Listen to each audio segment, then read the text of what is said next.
In management, there is a popular tool that has been in existence since the development of management or scientific tools itself.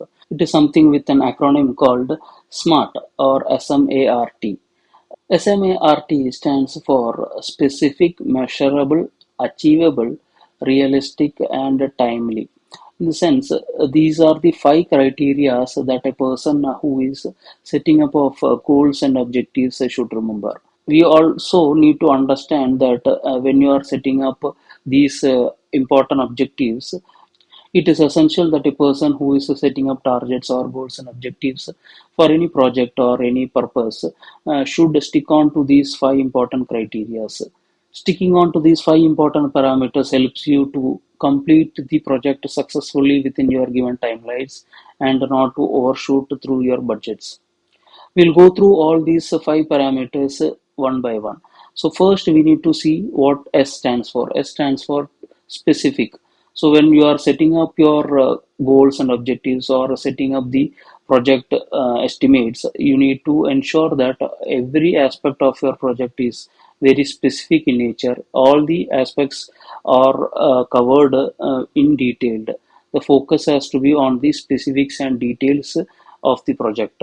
Any deficiency in the detail would lead to later contingencies being developed, which will lead the project for a toss and the project financially unstable. The second parameter is measurability or M. M stands for measurability, which serves the purpose of ensuring that the project is measurable or the goals and objectives can be quantified. It can be validated through a scientific approach.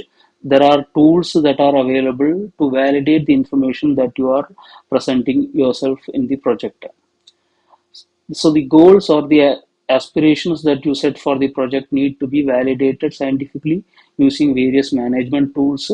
Measurability is an important aspect in the sense you are quantifying the information or you are presenting the information through numbers. That is an important aspect as far as the setting up of goals and objectives for your project is concerned. Third aspect or third parameter is about the achievability or being realistic. There are projects which fall through the deadline or do not stand within the allocated budgets purely for the reason it was not being realistic in nature. Uh, we need to consider various realistic aspects or contingencies that develop when the project is being executed. Thus, it is important that the project's goals and objectives or other specifics need to be achievable or realistic in nature. And finally, we have the next parameter, which is timeliness or time-bound parameter.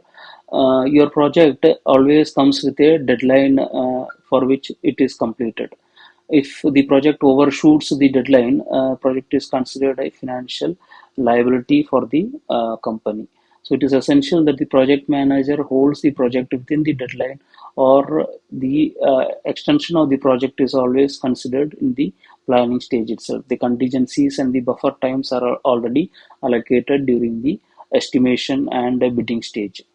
Presenting the commitment to the project by exposing your goals and objectives to external members of the project ensures that you are tied to the parameters. That is, these earlier five parameters.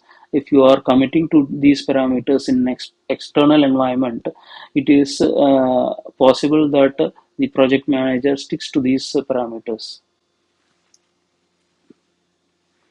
Thus, commitment to these five parameters is an important aspect, and it is even better if the commitment is in an external environment or exposed to members who are outside or beyond the project's scope. We have already seen estimating contingencies or having buffer times is ideal situation as far as the project is concerned. This helps the project's manager to have the leverage of extending the project or of shooting through the budgets. It is ideal that when the realistic parameters are presented, contingencies and backup plans and overshooted budgets are also estimated. In all probability, most of the projects go beyond the given deadlines due to various contingencies that may arise during the execution stage of the project. Thus, we always, as project managers, need to have leverage on the time as well as financial resources that is allocated to the project budget. The final aspect is to always ensure the worst that could happen during the plans. The final aspect is to assume or take up contingency actions for the worst, that is, be prepared for the worst outcome that may occur during any given stage. Thus, we have seen various parameters that need to be taken care of when a project is being estimated and implemented by a company. As we have seen, companies thus have to follow these five basic parameters, which is being specific, being measurable, being achievable, being realistic, and finally being time bound in their execution. Thank you for watching this video.